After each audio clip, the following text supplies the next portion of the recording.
Okay, now let's start by setting up the physical items. Here I have the CyberPath pickaxe project. And on this PCB right here, I have the Pickaxe 08M2 microcontroller. And that is the microcontroller that we're going to be uploading our program to. Now the microcontroller will not function unless there is a power source connected to it. So let's go ahead and add 3 AA batteries into this battery pack right here, which is soldered to the PCB. By the way, PCB stands for printed circuit board. That is where my circuit is soldered. You could find, once again, you could find the circuits already built up for you in the Pickaxe website. Okay, so now we have our power source. Let's prepare our cable. This is the AXE027 USB to jack plug cable. And we're going to be using this cable to download our program from our PC to the microcontroller in our circuit. So let's attach the jack plug to the stereo jack socket right here. Make sure that the cable is installed in your PC before attaching everything. Otherwise, your PC will not be able to recognize your cable. So let's insert the cable. Now during the demonstration, this is how the circuit is going to be held. Now the circuit is made up of 2 red LEDs, an LDR, a push-to-make switch or tactile switch, a number of resistors which are connected to the microcontroller, and the 2 red LEDs and the buzzer. Now on the other side, since this is a PCB, you're going to see a number of tracks. You're going to be able to see to which component each pin of the microcontroller is going to be connected to. Now, everything's set up. Now let's connect the USB to our PC. Make sure to connect the USB to the port, okay, to the common port you have previously installed your cable to. Otherwise, the PC will not recognize your cable. Okay, now everything is plugged in, so the program later on should download from the cable to the microcontroller, which is going to control our CyberPath circuit. Now let's start programming. Alright, now the first thing that we're going to do is to open our Pickaxe editor software. Make sure that you have the latest version. Then when the software opens, you're presented with this workspace. Now before we start to design our program, we're going to set up some prior things. So in the Workspace Explorer section, where you have Pickaxe type, make sure that you select the microcontroller that you have on your circuit. In my case, I have the Pickaxe 08M2. If you have another microcontroller into your circuit, make sure to click on the drop-down menu and select your proper IC. Then we're going to go to the COM port section and click on Refresh COM ports, so our proper common port where the cable is plugged in will appear. If nothing happens when you click on Refresh COM ports, then your cable might not be installed yet. Make sure to install your cable before you do this. Then on the simulation section, you have an image of your microcontroller, in this case the 08M2. In this section, you're going to see a sort of animation of how your program is going to function on the microcontroller. You're going to see which pins are going to turn on or turn off. Now, as a workspace, here we are presented with the basic. However, we're not going to use this workspace. Instead, we're going to need to create a workspace where we have to add flowchart commands. So go to the Home tab button on the menu bar and click on New Flowchart. After clicking New Flowchart, we're going to set up the pins.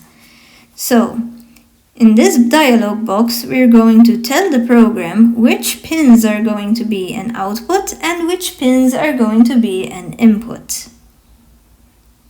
The pins listed here correspond to the microcontroller that I have in my circuit. And up here you have a simple legend which shows you which symbol represents output and which symbol represents input. In this case, the green O means output, the yellow I means input. And these are the corresponding pins. Okay, here I have the supply and the ground pin of the microcontroller. Now let's start setting up the pins. Let's refer to this table right here, where I have the pin number, the function of each pin, and to what component each pin is connected to. And according to this table, pin number CO is going to function as an output, and it's connected to the right red LED. C1 is going to function as an input, and it's connected to an LDR, a light dependent resistor. CO and C1 are already set as an output and input respectively. C2 is going to function as an output, and it's connected to a buzzer. So let's click on the I to change it into an output. C3 is an input. It's connected to a push to make switch, that is an input by default. And C4 is an output, and it's connected to the left red LED this time. So let's click on the I to change it into an output. So we have all our pins set. Click on OK to confirm everything. And there you go, here we have the start command with the pins already set up. And now let's start to add some other commands to design our program. Now the first code that we're going to be designing is going to be that of a continuous blinking LED. So that's what we're going to make in our CyberPath circuit. So according to these instructions, when the program starts, the right red LED should light up.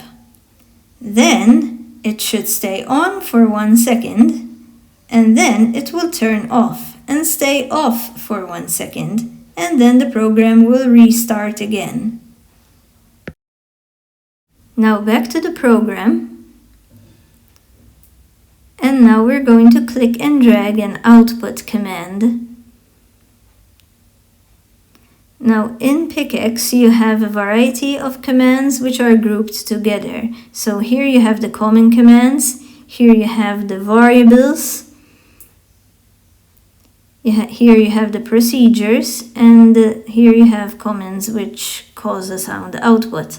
Here I'm just going to use the common commands. So since I want an LED to light up, let's click and drag an output command. And make sure to put the output command a bit lower to the start. Now let's assign a pin to this command. And according to our table, the pin which is going to light up is going to be the one which is connected to the right red LED. And according to my table, the right red LED is connected to pin C0.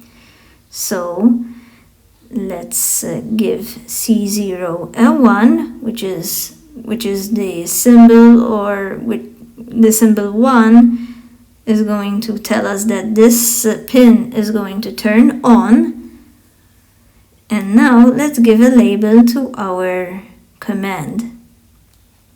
Now here you could simply type in a line comment, okay, which would appear something like this. Okay, you could write LED turns on. However, I am not a fan of writing line comments, so instead we're going to change the cell label. So click on edit where there is cell label, delete the outputs word, and instead type in write red LED turns on. Write red LED turns on, and then click on OK to confirm everything.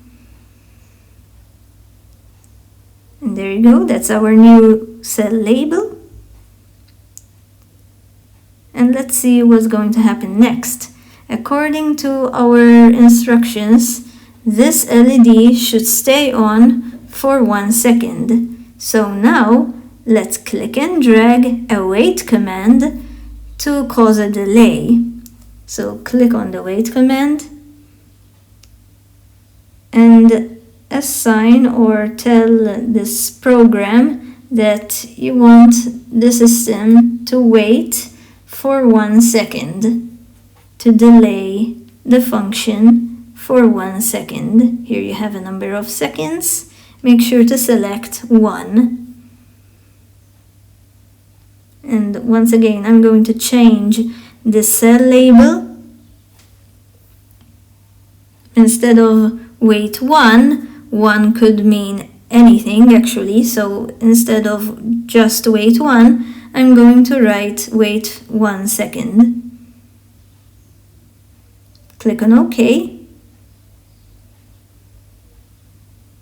And then after 1 second, according to my instructions, the write red LED should turn off. So once again, I'm going to click and drag an output command. Here you could also click and drag high or low output commands, but for the sake of this demonstration, I'm just going to keep on using the outputs command.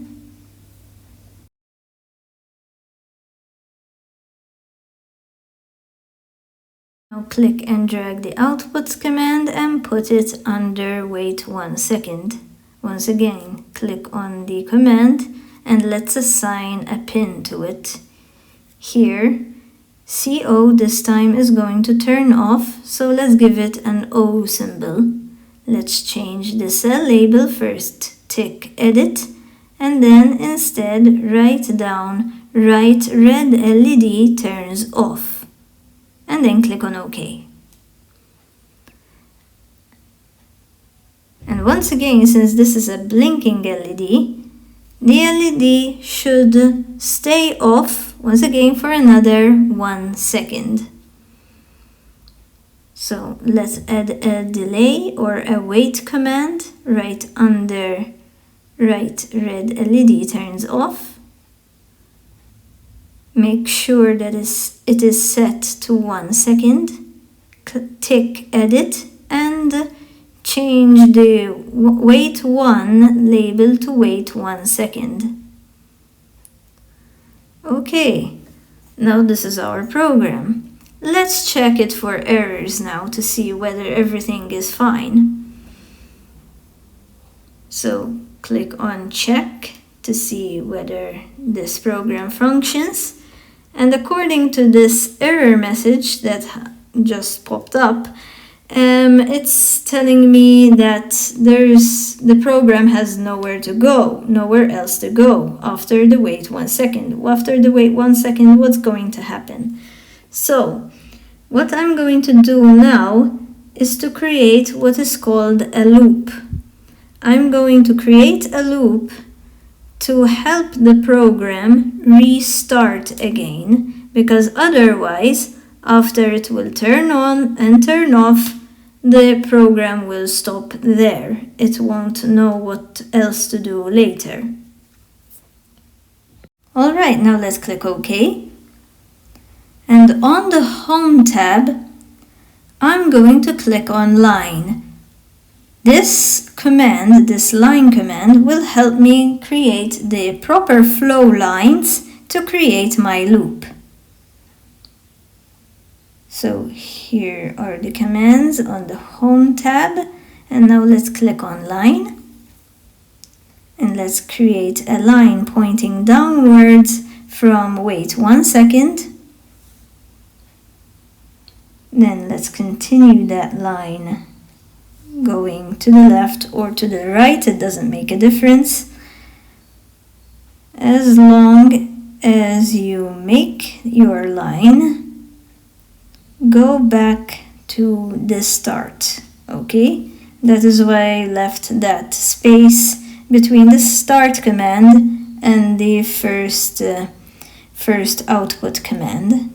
So after the program is going to start, the LED should turn on, wait 1 second, turn off, wait 1 second, and then start all over again thanks to this loop. And it's going to keep on moving in this circular way.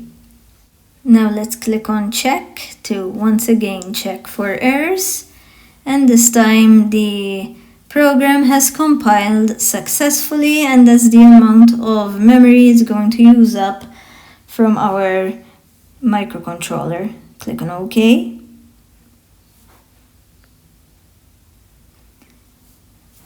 And now, before I program this in real life, I'm going to show you how to simulate your program to this simulation right here. So let's go to the Simulate tab, and then we're going to click on Run to run the simulation. And as you could see in the simulation section where I have the image of my microcontroller, I am seeing pin CO turning on and off for 1 second.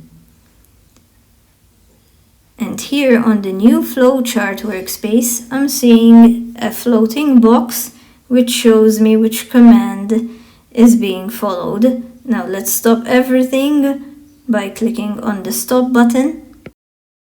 Now let's go back to the Home tab and then click on Program to install this designed program onto our microcontroller.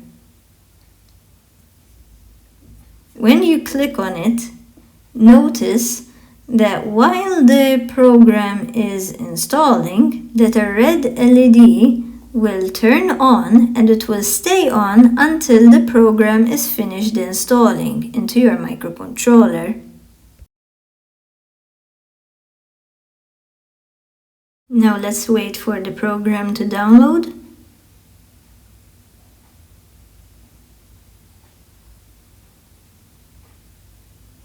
Okay, now let's test our circuit.